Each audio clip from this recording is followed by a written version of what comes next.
What would you do if your own father stood between you and the chance to kneel before your grandmother's grave? Imagine walking up the stone path of St. George's Chapel, the same sacred place where you once stood as a boy holding your mother's hand, the same chapel where the world watched you say goodbye to Queen Elizabeth II just a year earlier. But this time, instead of hushed reverence and gentle prayers, you are met with uniformed guards who cross their arms and shake their heads. No entry, no exceptions, no mercy, and above it all, one chilling command whispered through the palace ranks: he's not wanted here. That's exactly what played out as Prince Harry tried to step through the gates of Windsor, hoping to pay his respects to the woman who had anchored his childhood, the queen who had once been his confidant, and the only constant he trusted in a family fractured by betrayal. Instead, he was blocked, turned away, and left standing outside while the world whispered. Why would King Charles do this to his own son? Before we continue, please hit the like button, subscribe to the channel, and turn on the notification bell for updates. It sounds like the stuff of fiction, but it isn't. And that's what makes it all the more shocking. This wasn't just a family squabble. It wasn't just a son trying to say goodbye to his grandmother. This was a carefully choreographed decision made at the very heart of Buckingham Palace. Think about it. Security guards don't act on instinct in moments like these. They follow orders. Orders that had to come from the highest level. Which means King Charles made a deliberate choice. His son, the Duke of Sussex, would not be allowed to walk through those chapel doors. Now ask yourself this. What could push a father to make such a ruthless call? What grievance, what fear, what deep wound could override not only compassion, but basic decency at a moment of remembrance? The answer lies in the tangled web of power, pain, and perception that has consumed the House of Windsor ever since Harry and Meghan walked away. But before we even get to that, let's pause and picture the scene. The cobblestones of Windsor Castle. The great arched doors of St. George's Chapel. Tourists and mourners milling around. Some clutching flowers, others snapping photos, all unaware that a drama was about to unfold just feet from where they stood. And into this mix steps Harry. Not in full royal regalia. Not with trumpets or fanfare. Just Harry, a man who had lost his mother, his role, his home, and now, it seemed, his right to grieve. What the cameras captured was a brief exchange, but what they didn't show was the heaviness of the silence that followed. Guards looking uneasy, spectators craning their necks, and Harry, frozen for a moment, as if the ground had been pulled from beneath his feet. Why was this moment so powerful? Because it revealed something raw. Stripped of titles, stripped of protection, stripped even of family, Harry stood as an outsider at the gates of his own heritage. And here's the contradiction that should make us all pause. Queen Elizabeth II, the very monarch who embodied duty above all else, had always been known for her quiet compassion toward Harry. She shielded him when tabloids attacked, comforted him when he lost Diana, and offered him words of counsel when he wrestled with the impossible decision of leaving the royal fold. She had never once publicly turned her back on him. So why, then, on this day, at her grave, was he denied the chance to simply kneel and whisper a prayer? Could it be that the Queen herself foresaw this? That in her final days, she left behind words that spoke to Harry's place in the monarchy? Some aides whisper yes. And if that's true, Charles's decision becomes even more complicated. Because then it's not about security at all. It's about rewriting a legacy, reshaping the narrative of what it means to be royal in a post-Elizabeth era. But here's where the irony cuts deep. Charles, the father who had once longed for closeness with his youngest son, has now become the king who bars him. And it wasn't just about one blocked entry. It was about a message sent loud and clear: you no longer belong here. Do you see the weight of that? This wasn't just a locked door. This was an exile reenacted in public view. It was as if centuries of royal history had repeated themselves in one brutal moment, where the crown demanded loyalty above blood, where family ties snapped under the pressure of power. But what about Harry himself? What went through his mind as he stood outside that chapel? Was it anger? Grief? Or perhaps something darker? A realization that this rejection was final, that the bridge was burned beyond repair? The tragedy of it all lies in the silence. Harry didn't shout. He didn't push. He didn't demand his rights as a prince. He simply stood there, in the shadow of a building that had once symbolized sanctuary, and absorbed the weight of rejection. And let's not forget the audience. Not just the tourists and locals who happened to be there that day, but the millions who would later see the photos splashed across front pages. The world saw a son turned away, a king unbending, a monarchy more concerned with control than compassion. But is that the whole truth? Or was something else at play? Some argue that Charles acted out of fear, that allowing Harry inside would have sent the wrong message, reopened wounds, reignited scandals. Others suggest Camilla's hand in the decision, her influence quietly shaping how the monarchy handles its most troublesome member. Still others whisper about William, whose growing authority in royal matters may have played a decisive role. So who was really behind the order? And what did Charles say in private to justify it? That's the question that will haunt us as we step deeper into this story. Because according to palace insiders, the words he used, words whispered only to a select few, revealed far more than a simple security concern. They revealed a father at war with himself, a monarch caught between duty and love, and a family tearing itself apart in ways we're only beginning to understand. And that's where the story twists into something even darker. Because while Harry may have been turned away from a chapel, what really happened that day wasn't about bricks and mortar. It was about identity, belonging, and the brutal reality of what it means to be royal in an age when every decision plays out on the world stage. But if you think this rejection was cold, wait until you hear what King Charles allegedly told his aides in the hours before Harry arrived. Because those words don't just explain the decision, they redefine the very future of the monarchy itself. And no one, not even Harry, saw it coming. What did King Charles say in those hours before Harry arrived at Windsor? Was it a command delivered with cold precision, or the anguished whisper of a father who no longer knew how to love his son without destroying his crown? That's the puzzle, and to answer it, we must rewind. Not to Buckingham Palace meetings, not to royal aides scribbling down strategy memos, but to the raw, unfiltered moment when Prince Harry himself arrived at Windsor.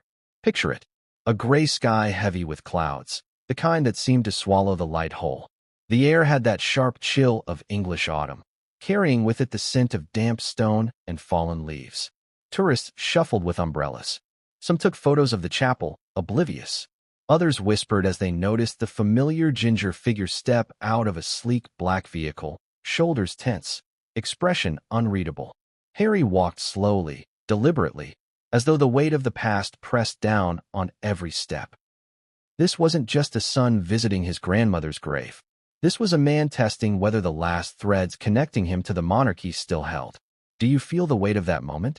The contradiction? A prince by blood, but an outsider by choice. A man returning to his childhood sanctuary, only to find it transformed into a fortress. The crowd noticed. A murmur spread like ripples across water. Was that really him? Would he go inside? Could this be the moment of reconciliation? Hope flickered for just a second, because surely, even with all the scandals, the interviews, the exile, surely a grandson could kneel before his grandmother's grave without politics getting in the way. But as Harry approached the gates of St. George's Chapel, the mood shifted. Two security guards, stiff-backed and expressionless, stepped forward. Their movements were subtle at first, almost hesitant, as though they too felt the strangeness of the moment. But then the unspoken message became clear. They weren't going to open those gates. And Harry? He froze. For a split second, he looked like the boy at Diana's funeral again, small and stunned, caught in a storm he didn't create. Cameras clicked. Tourists gasped. One woman audibly muttered, "Oh my God," because in that second, everyone knew they were witnessing not just a security protocol, but a public rejection. Ask yourself this. Why didn't Harry push back? Why didn't he raise his voice, demand answers, remind them who he was? Because maybe, just maybe, he already knew. Maybe he had expected it all along. But here's the twist. The rejection wasn't loud. It wasn't dramatic. It was chilling precisely because of its quietness. The guard leaned in, his words too soft for the cameras, but clear enough for Harry. Something along the lines of, "I'm sorry, sir, we can't let you in." And that was it. No explanation. No apology. Just the cold finality of a locked door. This was the moment where body language told the story the palace refused to script. Harry's jaw clenched. His lips parted as if he wanted to speak, but stopped himself. His eyes flicked toward the chapel door, then back to the guard, then down to the ground. The silence stretched, and in that silence, 1,000 unspoken words screamed louder than any headline. And here's where irony cuts its deepest line. That chapel had been a place of milestones for Harry. His baptism, countless Easter services, family weddings, even the funeral of his beloved grandfather, Prince Philip. Every corner of that building held a memory. And yet, on this day, the doors might as well have been iron gates. Now let's pause here. Imagine yourself in Harry's shoes. Would you turn away, defeated? Would you push forward, risking scandal? Or would you stand frozen, caught between pride and grief? Harry chose stillness, and the stillness spoke volumes. But the stillness didn't last long, because the whispers around him began to swell. Some spectators muttered about injustice. Others scoffed, muttering that Harry had brought this upon himself. Tabloid journalists lurking nearby scribbled furiously, eager to spin the scene before it even finished playing out. And then, because every stage needs its cue, the flashbulbs ignited. Cameras captured Harry's expression from every angle, and in that instant, the world had its image. Prince Harry, barred from his grandmother's grave. But here's what the world didn't see. Just moments before Harry arrived, King Charles had already spoken to his closest aides. Words that revealed his mindset, his fears, and perhaps even his guilt. Words that didn't just explain the decision to block Harry, but exposed the true fracture at the heart of the monarchy. Because Charles didn't simply say, "Don't let him in." No. According to palace insiders, his order carried a weight far heavier than protocol. It carried the sting of betrayal, the bitterness of years of public humiliation, and, most shocking of all, a declaration that Harry was no longer to be treated as family, but as a threat. And that's where the story cracks wide open. Because if those words are true, if Charles really did redefine his son in those terms, then Harry's rejection at the gates of Windsor wasn't an isolated moment. It was the opening shot in a battle that may reshape the monarchy itself.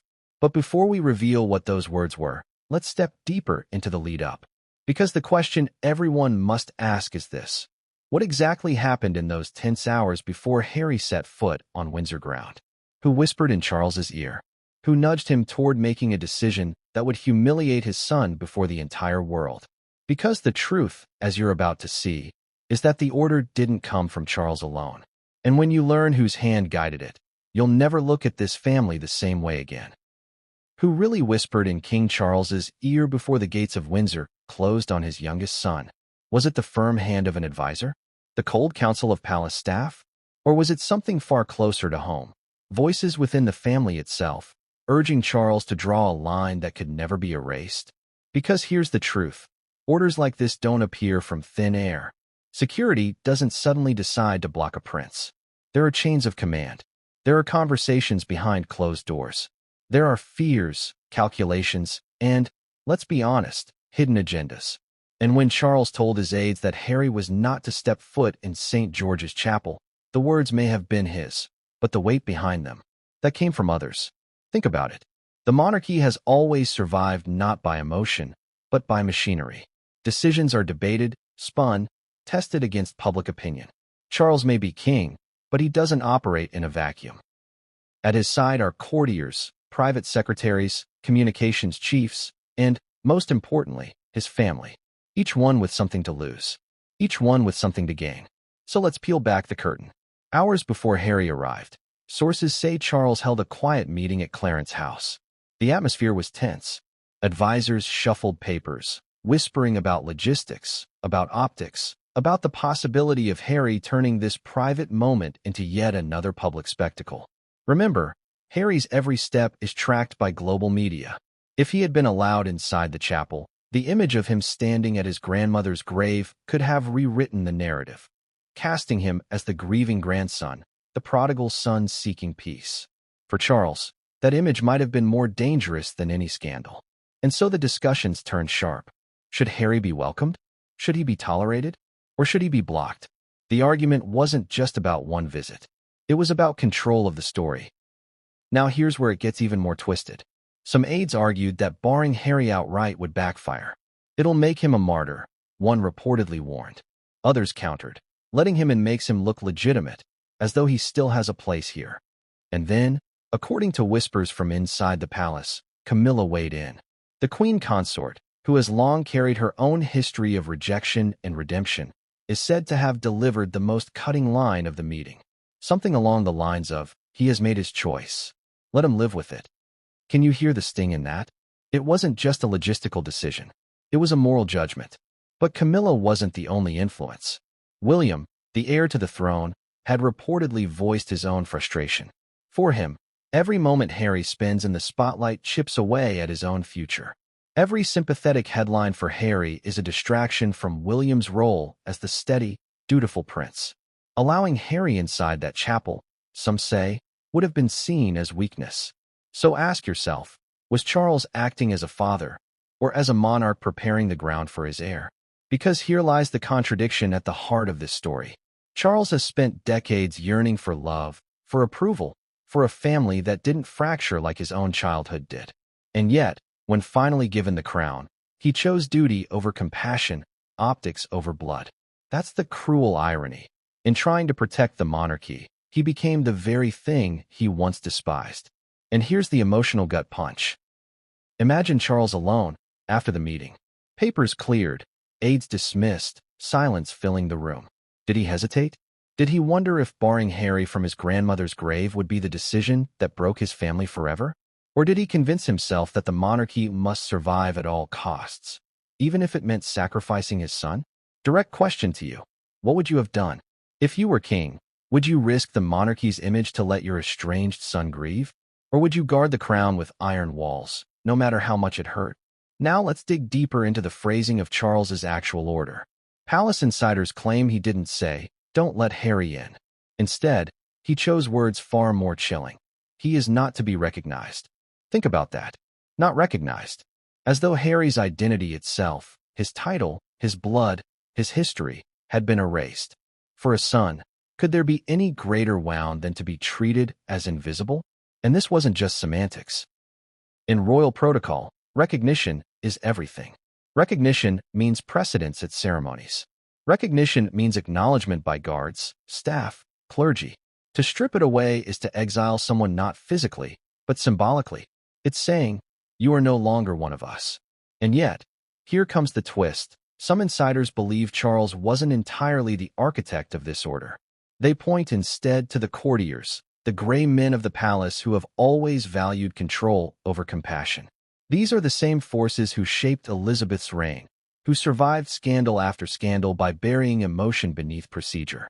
In their eyes, Harry had become unpredictable, dangerous, and dangerous men don't get access to sacred spaces. But here's where the contradiction becomes unbearable. The Queen herself, in her final days, was said to have urged unity. She wanted her family together, even if only for brief moments. By blocking Harry, Charles didn't just defy compassion. He may have defied his mother's dying wish. So ask yourself again, was this truly Charles's decision? Or was it the weight of a system so cold, so unyielding, that even a father's love couldn't break it? And then comes the most shocking detail of all. Just as Charles's order was relayed down the chain, one aide reportedly asked him, "Shall we explain to him?" And Charles's answer? A curt shake of the head. No explanation.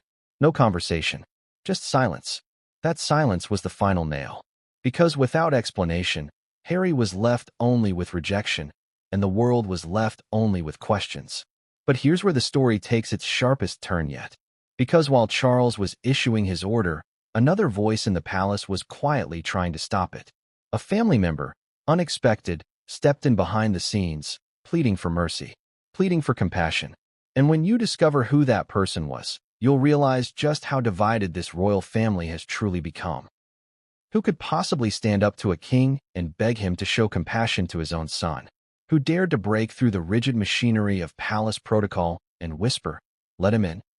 It wasn't William. It wasn't Camilla. It wasn't even a senior aide. According to insiders, the voice that quietly challenged Charles's brutal order came from someone many had written off as powerless in the royal hierarchy.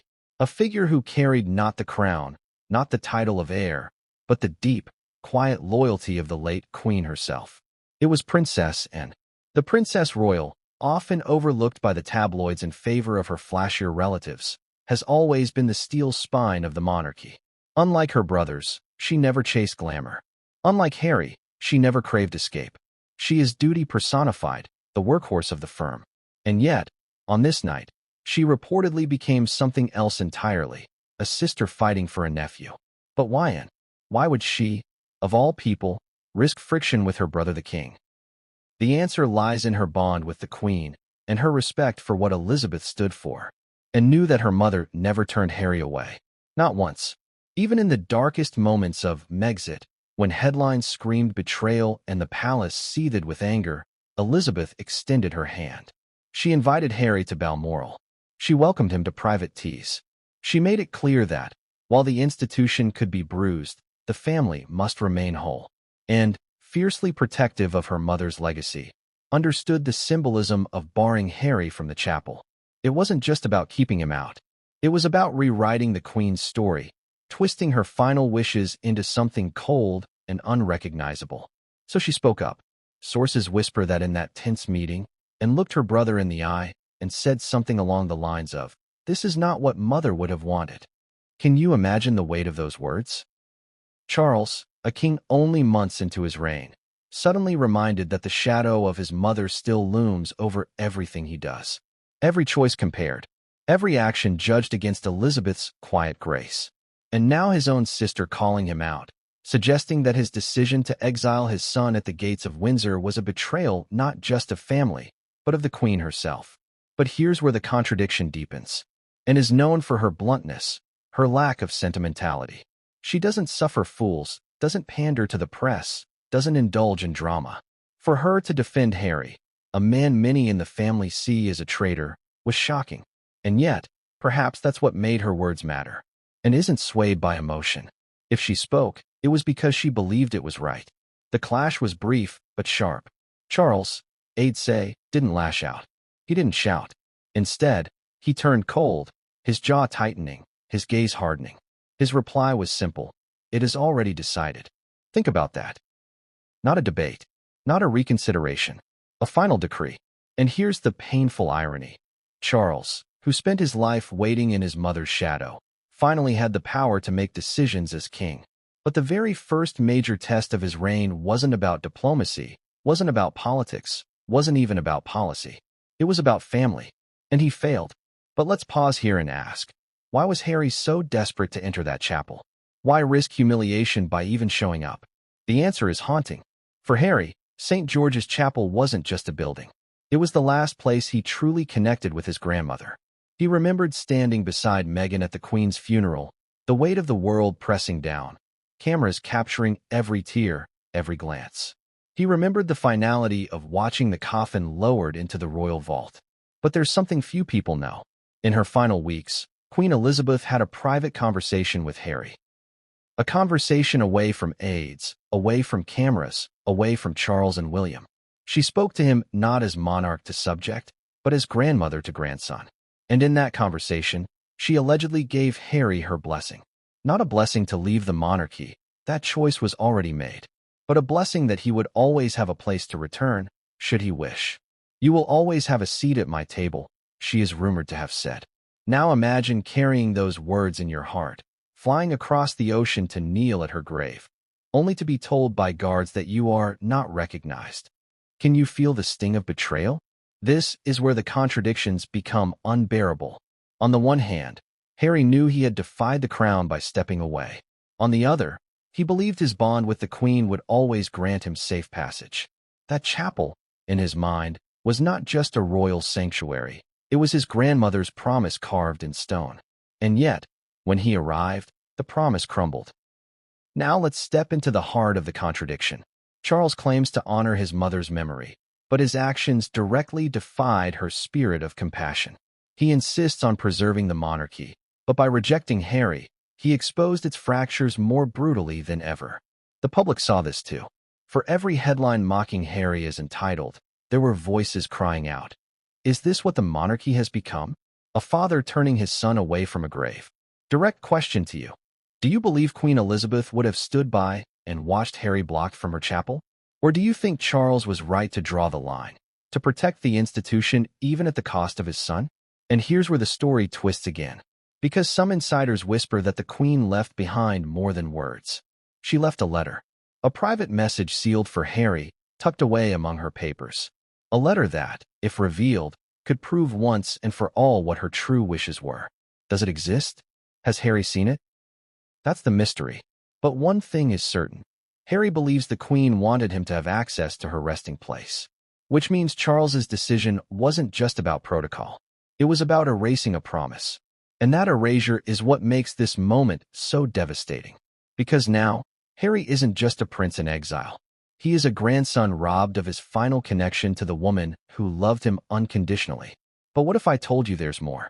What if I told you that Charles's rejection of Harry that day wasn't just about protecting the monarchy in the present, but about rewriting the future of the crown itself? Because what came next wasn't about graves or chapels. It was about succession. It was about power. And it was about ensuring that Harry would never again have a place at the heart of the monarchy. And that, more than anything, changes everything. Section complete. Would you like me to continue into Chapter 4, Royal Protocol versus Family? What matters more when the crown is on your head, family or the institution? Can the two even coexist, or must one always destroy the other? That's the razor's edge King Charles found himself walking when he gave the order to bar Harry from St. George's Chapel. To outsiders, it looked like a cold-blooded choice, a father denying his son the right to grieve. But inside the palace, the decision was framed differently. This wasn't just about family drama. It was about royal protocol. And when protocol collides with blood ties, history shows us that protocol almost always wins.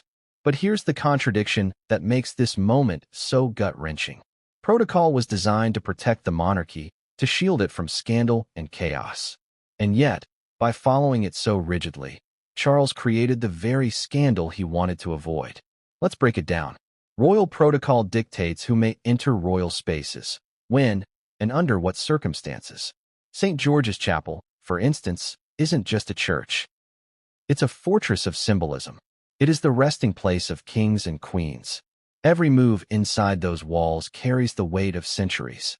Allowing Harry, an estranged royal, now living thousands of miles away, to walk in uninvited would have been seen, by some advisors, as breaking the sacred rhythm of the monarchy. But here's where the question sharpens. Is protocol a shield or an excuse? Ask yourself this. If William had arrived unannounced, would guards have barred him? Of course not. If Princess Anne had turned up, would they have hesitated? Not for a moment. Protocol bends when the crown wills it, which means Charles wasn't bound by the rules. He chose them, and that choice exposed the fault line running straight through the monarchy, family versus duty. Now, let's add another layer. Think back to history. Edward VIII, the king who abdicated for love, was also denied certain privileges later in life. His exile wasn't written in stone, it was enforced through protocol. He was barred from royal ceremonies, kept at arm's length, treated as a man who had betrayed the crown. Sound familiar? Harry's rejection at the chapel gates wasn't just personal. It was historical déjà vu. The monarchy has always punished those who step outside the line. And here's the bitter irony. Charles once sympathized with Edward VIII. In his youth, he spoke openly about how trapped he felt, how suffocating duty could be.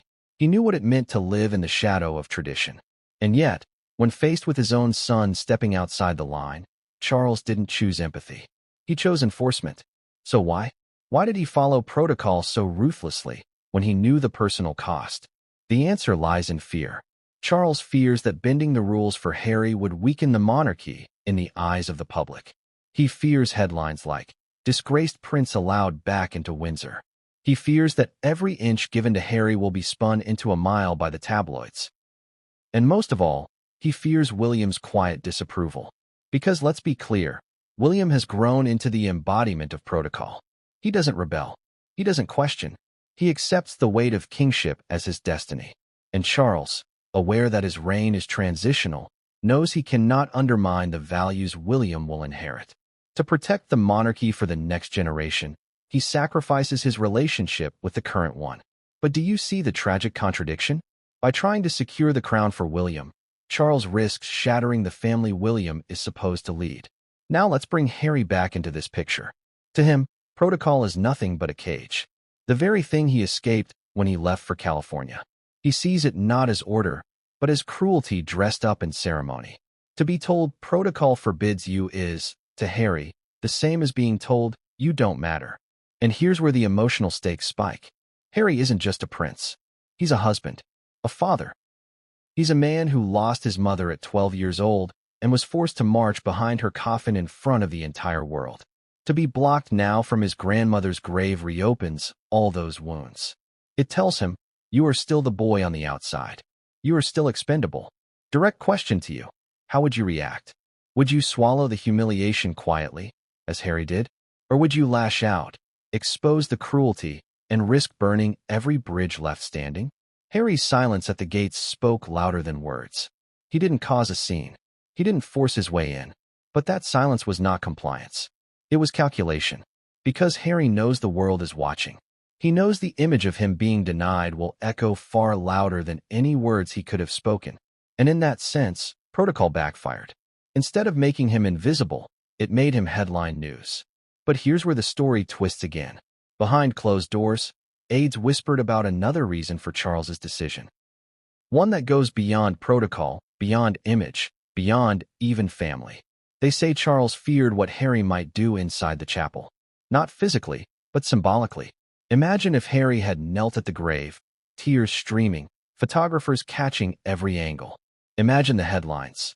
Harry, the true, grieving grandson. It would have shifted the narrative entirely. Sympathy would swing his way. Charles couldn't risk it. So ask yourself this. Was Charles really protecting protocol, or was he protecting himself? Because if the monarchy is built on image, then controlling who gets to embody grief, who gets to embody loyalty, is everything. And in that battle, Charles wasn't just a father. He was a king guarding his throne. But let's not forget, protocol has its limits. It cannot erase memory. It cannot silence whispers. And it cannot control what happens behind closed doors. Because while Harry was barred from one side of the chapel, something else was happening on the other side. Something that reveals the monarchy's deepest fear. And when you learn what it was, you'll realize this wasn't just about Harry being blocked. It was about rewriting the very script of who belongs and who never will. What if I told you Meghan Markle wasn't even there that day, and yet somehow she was everywhere? That's the strange, almost haunting truth about this entire saga. Even as Harry stood alone at the gates of St. George's Chapel, even as cameras captured his isolation, the whispers circling the palace, the press, and the public all pointed in the same direction. Meghan. She was invisible, absent in body, but present in shadow. How does someone not even on British soil become the central figure of a royal scandal? That's the power Meghan's name now holds in the monarchy's story.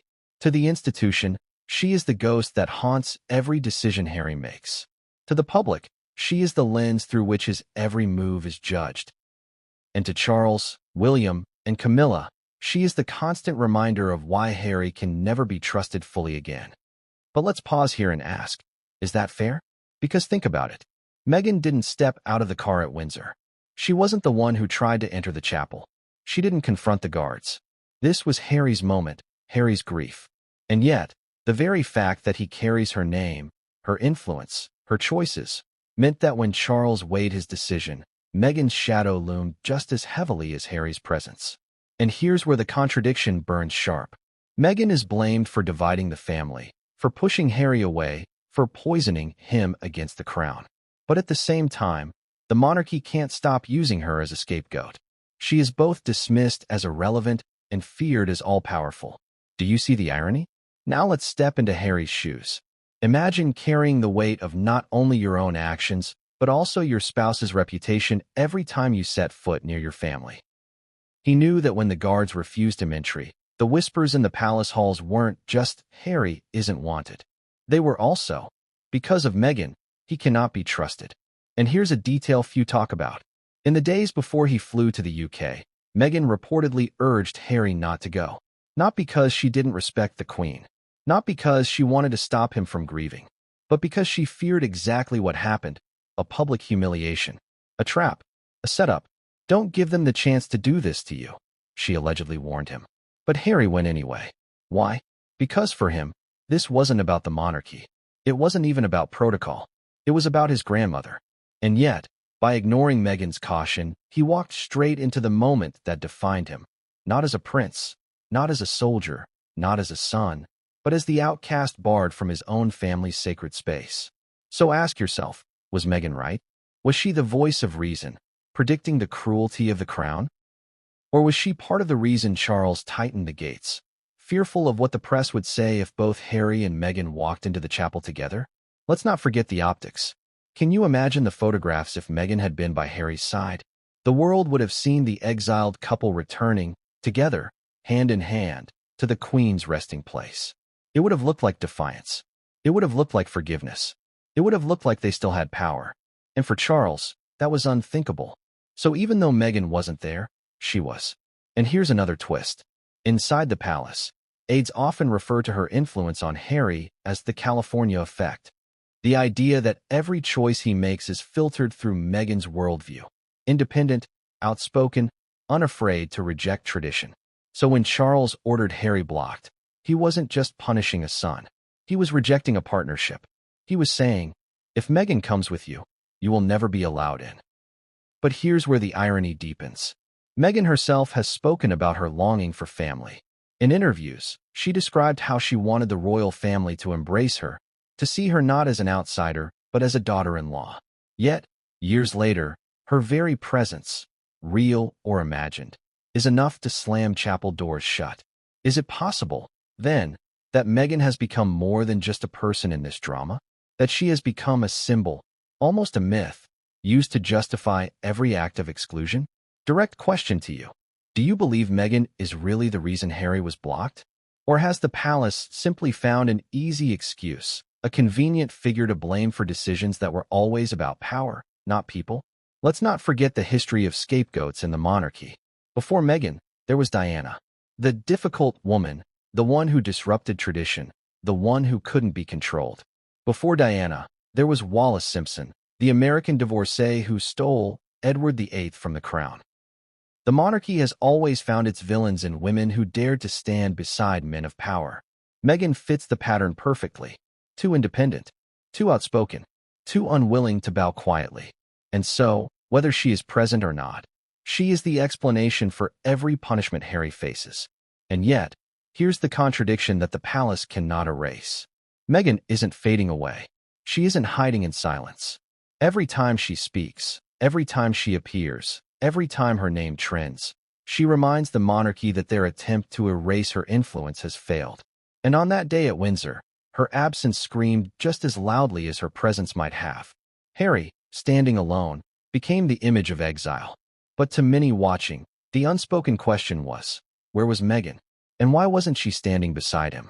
The answer, of course, is strategy. Meghan didn't want to give the palace another weapon.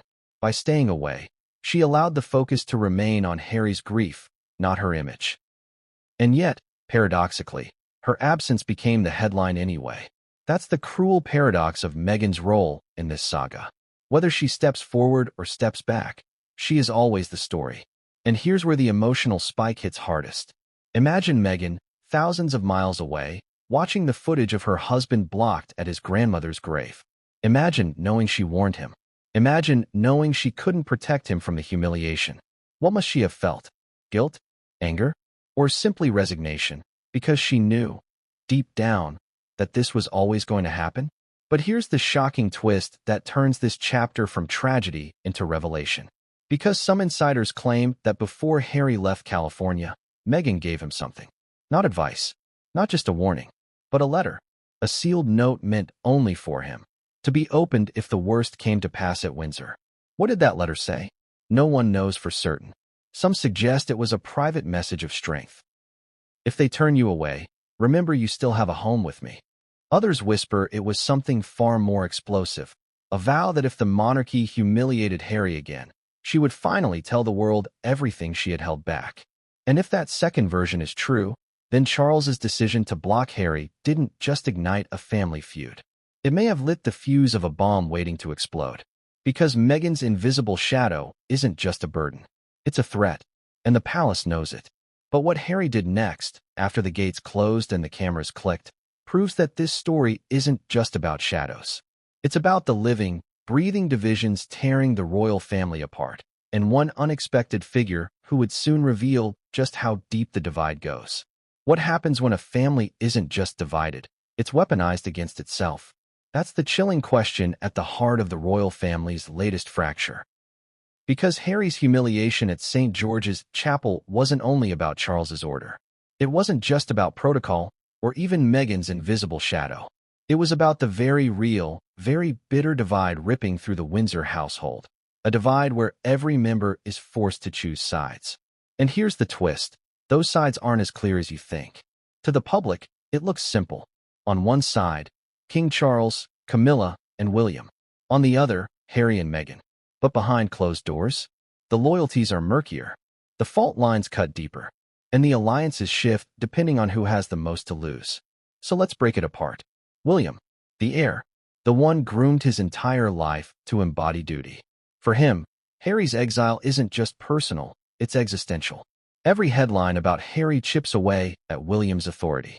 Every sympathetic interview Harry gives threatens William's image as the steady future king. So when Charles decided to block Harry, William didn't protest. He encouraged it. Some even say the order had his fingerprints all over it. But here's the contradiction. William once stood shoulder to shoulder with Harry against the world. The brothers who survived Diana's funeral together, who called each other's wives sister, who laughed, who fought, who were inseparable. That bond, once unbreakable, now lies shattered. And William, of all people, is one of the loudest voices insisting Harry must remain outside. Why? Because for William, family is no longer family. It's the monarchy, and the monarchy is his destiny. Now let's turn to Camilla. She knows what it means to be hated. She lived through years of being branded the villain, the homewrecker, the woman who ruined Diana's life. She endured tabloid abuse Harry himself could only imagine. But here's where irony twists its knife. Instead of using that experience to extend compassion to Harry and Meghan, she has allegedly hardened her heart. Let him live with his choices, she reportedly told Charles. Cold. Final.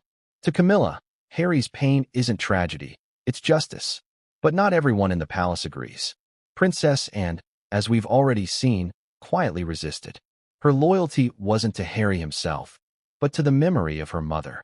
And then there are whispers that Prince Edward and Sophie, though silent publicly, felt a deep discomfort at how the situation unfolded. Sophie, in particular, has tried in the past to extend kindness to Harry and Meghan. But kindness in Windsor is currency easily spent and quickly devalued. And then there's Queen Elizabeth's memory, the ghost that haunts them all. Because while Charles and William argue protocol, while Camilla sharpens her lines, while aides shuffle papers, the late Queen's spirit hangs like a question mark. What would she have done? Ask yourself this. Would Elizabeth II, the grandmother who always found time for Harry, really have supported locking him out of her resting place? Or would she have whispered to the guards, "Let him through"? This is where the royal family divide becomes unbearable, because every decision now is filtered not just through the living monarch, but through the judgment of the dead one. And no matter what Charles does, he cannot escape his mother's shadow. But here's where the divide becomes more sinister. This isn't just about emotions. It's about survival. The monarchy has always operated like a chessboard. Every move calculated. Every piece expendable, except the king. And in that game, Harry has become the sacrificial pawn. William gains strength by contrasting himself against his brother. Camilla gains legitimacy by appearing firm. Charles consolidates his authority by proving he will not bend. Everyone benefits from Harry's humiliation, except Harry himself. And yet, do you see the contradiction? By trying to exile him, they have made him more powerful than ever. Look at the headlines. Look at the images.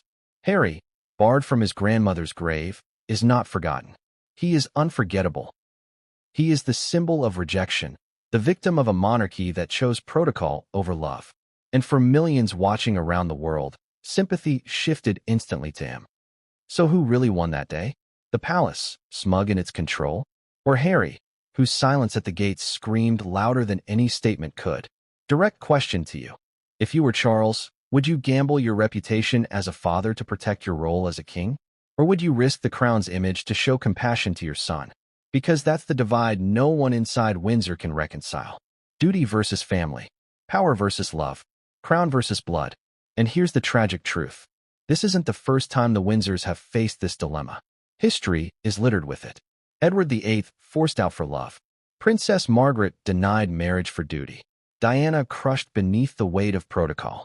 And now Harry, standing outside St. George's Chapel, locked out by the very family that raised him. History doesn't repeat, but it rhymes. And the rhyme we hear now is betrayal. But don't think the divide ends at Windsor's gates. No, this fracture is spreading. Into politics, into media, into the very fabric of how the monarchy is seen across the globe. Because when the world saw Harry turned away, they didn't just see family drama. They saw the monarchy choosing power over compassion. And that image may be more damaging than anything Harry has ever said in an interview. But what happens when a family, already divided, is pushed to its breaking point? What happens when the monarchy itself begins to crack under the weight of its own cruelty? Because one insider claims that after Harry was blocked, a secret conversation unfolded between William and Charles. A conversation so sharp, so brutal, that even palace aides were left in shock. And when you hear what William said to his father, you'll realize this isn't just a divide anymore. It's a war. What could William possibly have said to his father that left even seasoned palace aides pale and speechless? Was it loyalty? Was it rebellion? Or was it something far more dangerous? The heir questioning the king himself? Because here's the truth. When Harry was blocked from St. George's Chapel, the fallout wasn't only public. Behind those castle walls, another storm was brewing. Not between Charles and Harry, but between Charles and William.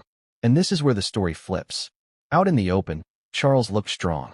A king in command, enforcing protocol, protecting the crown. But in private, he was rattled. He knew the optics were brutal. He knew the sympathy Harry gained that day could not be undone. And he knew, more than anything, that his reign had just taken a blow he hadn't anticipated. William saw it too. But here's the twist. William didn't criticize the order to block Harry. He criticized the way Charles handled it. To William, the problem wasn't that Harry was barred. The problem was that it looked messy, clumsy, weak. "Father, you made him the victim," William reportedly said in a conversation that shook the palace halls. "You gave him exactly what he wanted." Can you feel the sting of that line? The heir accusing the king of turning Harry into a martyr. And that's the contradiction that defines this chapter. The monarchy wanted to humiliate Harry. Instead, it handed him the most powerful image of all, the rejected son, standing alone at the gates of Windsor. Now let's dig into the optics. Publicly, palace sources spun the story as protocol. They told journalists Harry hadn't requested permission properly. They whispered about scheduling conflicts and logistics. But behind the spin, aides admitted the truth. It looked bad. Too bad. And no matter how many press releases they drafted, they couldn't erase the photograph. Harry, head bowed, barred from his grandmother's grave. That single shot undercut years of palace messaging. And here's the contradiction the royals couldn't escape. They've spent years painting Harry as privileged, entitled, reckless. But in that moment, he didn't look like a spoiled prince. He looked like a grieving grandson, punished for trying to say goodbye. So who won the battle? Public opinion leaned toward Harry. Newspapers across Europe carried headlines about cruelty, about coldness, about a monarchy that had lost its heart. In the United States, sympathy for Harry and Meghan surged again. Even critics who had grown tired of their interviews and complaints paused to say, This went too far. And yet, within Britain, the divide deepened. Some defended Charles, arguing Harry had made his bed. Others wept at the sight of a son turned away. The country was split, just as the family was. But here's where the emotional beat sharpens. Imagine Charles reading those headlines. Imagine William scrolling through the coverage. Imagine Camilla smirking quietly as commentators praised her for being the steady hand behind the king's resolve. And imagine Harry, thousands of miles away, watching it all unfold on a screen in California. His humiliation turned into content for global debate. Direct question to you. Do you think the palace miscalculated? Did they underestimate the sympathy Harry still holds, even after all the scandals? Or do you believe this was exactly what they wanted? Another moment to harden the walls and prove that Harry is forever outside? Because here's the irony. By trying to cut Harry out, they bound him more tightly to the story than ever. The monarchy thrives on narrative. And now Harry isn't just part of it. He is the contradiction at its center. But the clash between Charles and William went even deeper. William, sources say, accused his father of weakness. You let sentiment guide you too long, he snapped, referencing Charles's hesitation earlier in the week. In William's eyes, Charles should have barred Harry without hesitation, without meetings, without any trace of doubt. To William, strength means decisiveness, coldness, a willingness to sacrifice family for the crown. Do you see the generational divide? Charles, torn between duty and love. William, ready to cut love out entirely. And that's where the monarchy's future becomes chilling. Because if Charles, even in his coldest moments, still feels guilt, William may not. But here's the surprise twist. Not everyone in the palace agreed with William's ruthless stance. Some aides whispered that his words to his father were reckless, dangerous, a glimpse of a king-in-waiting who may rule with iron at the expense of humanity. One aide reportedly said, "If this is the future, God help us all." But the public didn't hear that. They heard only the spin. They saw only the headlines. And in those headlines, the monarchy fought to reframe Harry's humiliation as discipline, order, necessary control. And yet, what they couldn't spin was the private pain. Because behind the PR machine, Charles was shaken. This wasn't just another bad headline. This was his son, his blood, his queen's grandson. And for all his cold words in public, aides say he sat alone that evening, staring at a portrait of Elizabeth, whispering, "Did I do right, Mama?" The image is heartbreaking. A king asking his dead mother for guidance. A father asking the heir for forgiveness. But do you see the contradiction? Charles, the man who once felt smothered by duty, is now smothering his own son with it. And here's the final sting. Because while the monarchy was busy controlling optics, one journalist uncovered something they didn't want the world to know. A detail that exposes the palace's entire narrative as hollow. That detail? Harry had, in fact, requested permission days before. He had followed the protocol they claimed he ignored. The palace lied. And when the truth of that request comes out, the entire story of why Harry was barred collapses. Which means the question isn't whether Charles was cruel. The question is why he wanted the world to believe it was Harry's fault. And that question may unravel everything the monarchy has tried to protect. So who really won that day? The palace, smug in its control? Or Harry, whose silence at the gates screamed louder than any statement could? Direct question to you. If you were Charles, would you gamble your reputation as a father to protect your role as a king? Or would you risk the crown's image to show compassion to your son? Because that's the divide no one inside Windsor can reconcile. Duty versus family. Power versus love. Crown versus blood. And here's the tragic truth. This isn't the first time the Windsors have faced this dilemma. History is littered with it. Edward VIII forced out for love. Princess Margaret denied marriage for duty. Diana crushed beneath the weight of protocol. And now Harry, standing outside St. George's Chapel, locked out by the very family that raised him. History doesn't repeat, but it rhymes. And the rhyme we hear now is betrayal. But don't think the divide ends at Windsor's gates. No, this fracture is spreading. Into politics. Into media. Into the very fabric of how the monarchy is seen across the globe. Because when the world saw Harry turned away, they didn't just see family drama. They saw the monarchy choosing power over compassion. And that image may be more damaging than anything Harry has ever said in an interview. But what happens when a family, already divided, is pushed to its breaking point? What happens when the monarchy itself begins to crack under the weight of its own cruelty? Because one insider claims that after Harry was blocked, a secret conversation unfolded between William and Charles. A conversation so sharp, so brutal, that even palace aides were left in shock. And when you hear what William said to his father, you'll realize this isn't just a divide anymore. It's a war. What could William possibly have said to his father that left even seasoned palace aides pale and speechless? Was it loyalty? Was it rebellion? Or was it something far more dangerous? The heir questioning the king himself? Because here's the truth. When Harry was blocked from St. George's Chapel, the fallout wasn't only public. Behind those castle walls, another storm was brewing. Not between Charles and Harry, but between Charles and William. And this is where the story flips.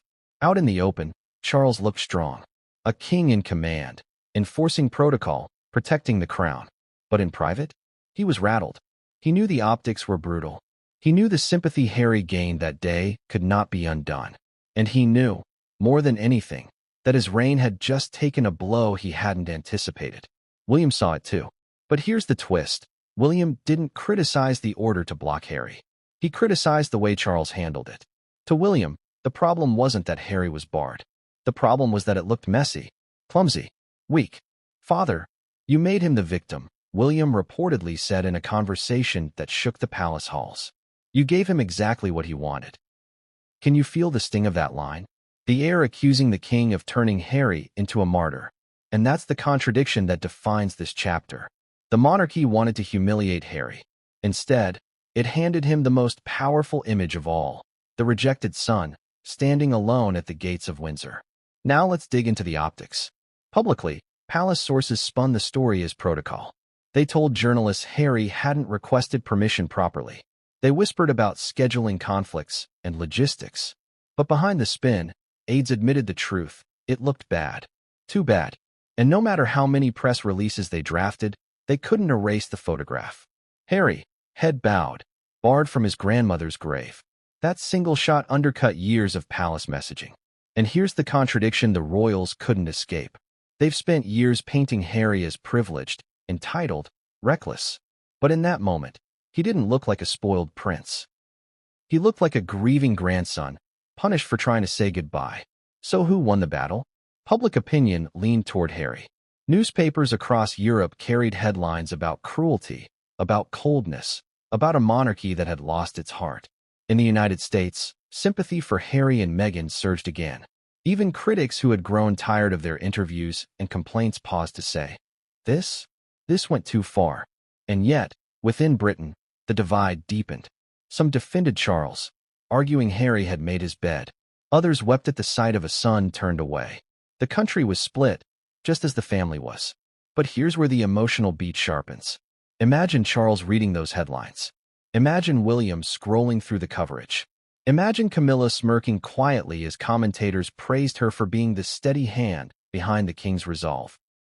And imagine Harry, thousands of miles away, watching it all unfold on a screen in California. His humiliation turned into content for global debate. Direct question to you. Do you think the palace miscalculated? Did they underestimate the sympathy Harry still holds, even after all the scandals? Or do you believe this was exactly what they wanted? Another moment to harden the walls and prove that Harry is forever outside?